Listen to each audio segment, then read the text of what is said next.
Michael Henry Tessler. I'm a fifth and final year PhD student at Stanford. I work with Noah Goodman. The sentence "birds lay eggs" conveys a generalization about a category. The generalization that they lay eggs doesn't apply to everyone in the category. Male birds do not lay eggs. Nevertheless, birds lay eggs seems true. In my research, I build computational models that try to understand language in the way that people understand language, with the hope of building machines that say the things that people say and hear the things that people hear.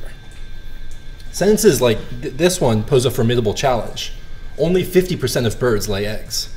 At the same time, 50% of birds are female. Yet, birds are female sounds like a strange thing to say. When I heard about this example, I wondered if this kind of behavior was specific to these kinds of generalizations or if it was a more general property of language itself. To understand that, I want to share a fun fact about myself. As you may have noticed, I'm tall. And the funny thing is, I've always been tall, which is strange because I haven't always been 6'4". The word tall means something like significantly taller than you might expect, where what you might expect can be specified by a probability distribution over heights within some relevant comparison class. So for instance, when I was 10 years old and I was tall for a 10-year-old, like the red distribution. When I was 13 years old and tall, I was tall for a 13-year-old, and now here I am with the dotted line at 193 centimeters, and I'm sort of just tall for a full-grown human. So could we apply the same sort of logic to generalizations? If that's the case, then a generalization would mean something relative. So for instance, and we would have to consider the relative comparisons.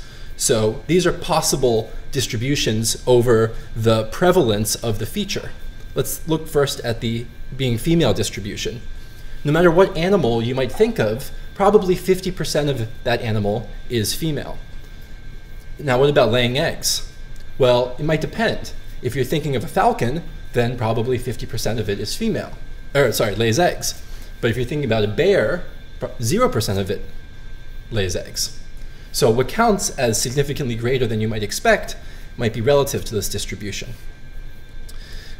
This kind of research gives us new insight into how people understand language.